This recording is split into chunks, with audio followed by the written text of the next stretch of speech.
The goal learning institute presents ज्ञान सागर वर्ग 7 DAV part. Video अगर आपको अच्छी लगे तो लाइक शेयर और कमेंट करें और सब्सक्राइब करना ना भूलें ताकि लेटेस्ट से लेटेस्ट वीडियो आपको सबसे पहले प्राप्त हो। 12 मासा कविता में से भारतीय महीनों के नाम हैं चैत्र, वैशाख, ज्येष्ठ, आषाढ़, श्रावण, भाद्रपद, आश्विन, कार्तिक, मार्गशीर्ष, पौष, माघ, फाल्गुन। नंबर 2, वर्षा ऋतु में चारों ओर वर्षा के कारण हरियाली फैल जाती है।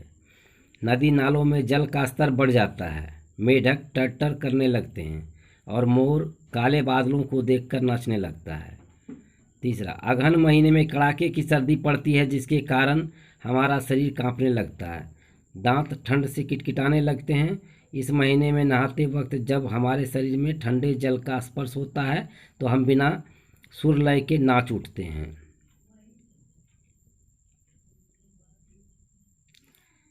आंधी आती है आषाढ़, गर्म हवा चलती है चैत, मदरसों की छुट्टी होती है वैशाख, नदी सरोवर भर जाते हैं सावन, जाड़ा आता है कार्तिक, पतंगें उड़ती है पौष, तरह तरह के खेल खेले जाते हैं जेठ। अनुमान और कल्पना।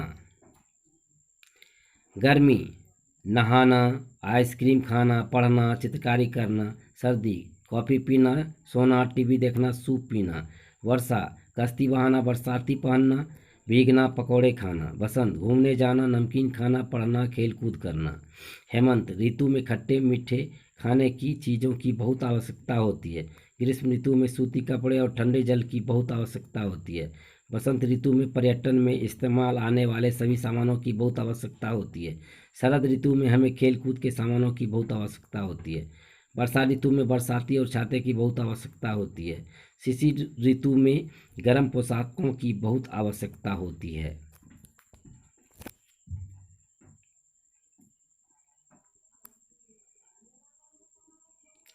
भारत ऋतुओं का देश है, यह कथन 100% सत्य है क्योंकि विश्व में भारत ही एकमात्र ऐसा देश है जहां सभी प्रकार के ऋतुओं का आनंद लिया जा सकता है। इन ऋतुओं के साथ साथ अनेक पर्व त्योहार भी जुड़े होते हैं जो इन ऋतुओं की शोभा कई गुना बढ़ाते हैं। जीवन मूल्य। परिवर्तन इस संसार का शाश्वत नियम है तथा महीनों के बदलते क्रम में हमें इस बात का प्रमाण भी देते हैं। आज जो लघु है वह कल गुरु होगा और एक दिन उसका अंत भी होगा। यही प्रकृति का विधान है। इसी प्रकार का क्रम सृष्टि के आरंभ से लेकर अभी तक चलता आ रहा है।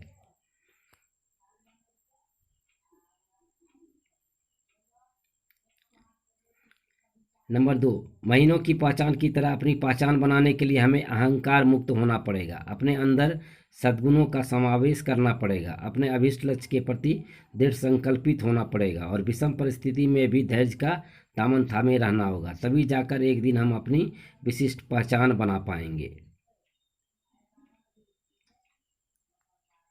जीत बीत, प्यारा न्यारा, कहती फवती, शोर जोर। व्यक्तिवाचक संज्ञा जातिवाचक संज्ञा। व्यक्तिवाचक संज्ञा पौष, सूरज, सावन। जातिवाचक सरोवर, मदरसा, घाट।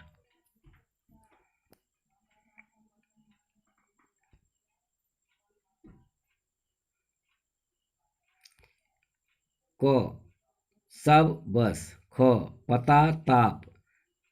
ग नदी दीन। घ रहा हार, हवा वाह, नाच चना। त्योहारों का नाम, महीनों का नाम। होली फागुन, दिवाली कार्तिक, सरस्वती पूजा माघ, दुर्गा पूजा आश्विन, मकर संक्रांति पौष या माघ, रामनवमी चैत।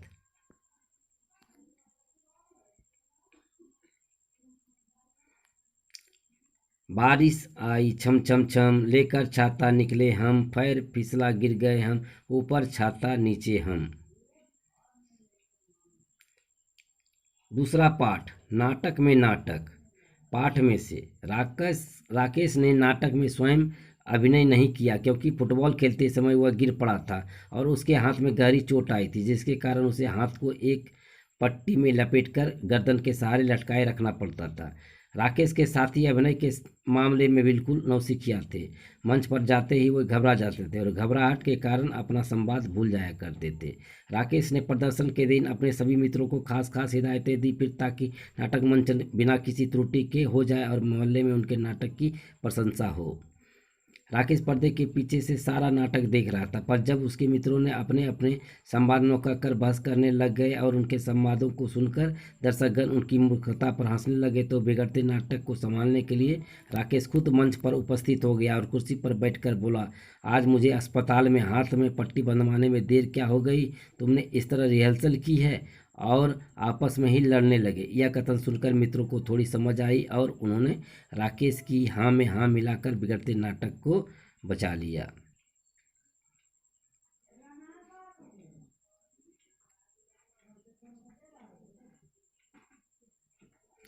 राकेश को अपने साथियों के मंच पर आते ही घबराहट में अपना संवाद भूल जाना और बहस पर बैठने के बुद्धूपन से डर था। हाँ, मैंने नाटक में हिस्सा लिया है जिससे मैं स्त्री की भूमिका अदा कर रहा था, पर बार बार अपने संवादों में पुल्लिंग क्रियाओं का प्रयोग कर रहा था, जिस वजह से दर्शक बहुत हंस रहे थे।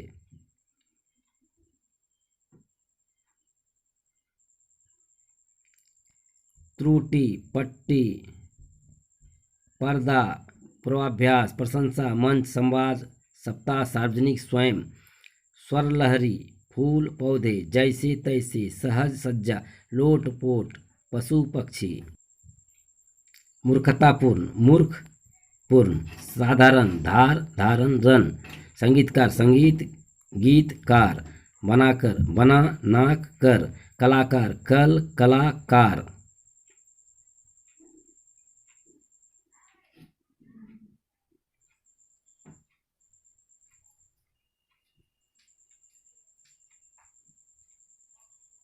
इस कहानी के लिए राकेश की समझदारी शीर्षक रखना ज़्यादा उचित होगा, क्योंकि पूरी कहानी में राकेश ही सबसे समझदार पात्र है। उसने अपनी सूझबूझ से बिगड़ते नाटक को संभाल लिया। को मोहन ने राकेश से कहा, राकेश ने अपने मित्रों से कहा, श्याम ने कहा सोहन से।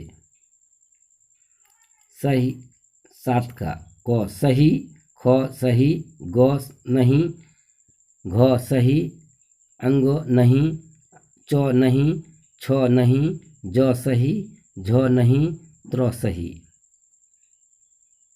अनुमान और कल्पना। अगर श्याम अपना संवाद नहीं बोलता तो नाटक के सामान्य रूप से आगे बढ़ने की संभावना बनी रहती और न ही शायर, चित्रकार और संगीतकार में किसी भी प्रकार की बहस होती और न ही दर्शक उनके उलूल जुलूल संवाद पर हंसते।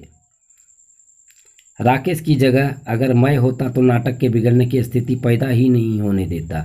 अपने मित्रों के बुद्धूपन को जान लेने के बाद उनके संवादों को मैं पहले से ही रिकॉर्ड करा लेता और मंच पर केवल उन्हें अभिनय के साथ मुंह हिलाना होता, न कि सच में संवाद बोलने होते।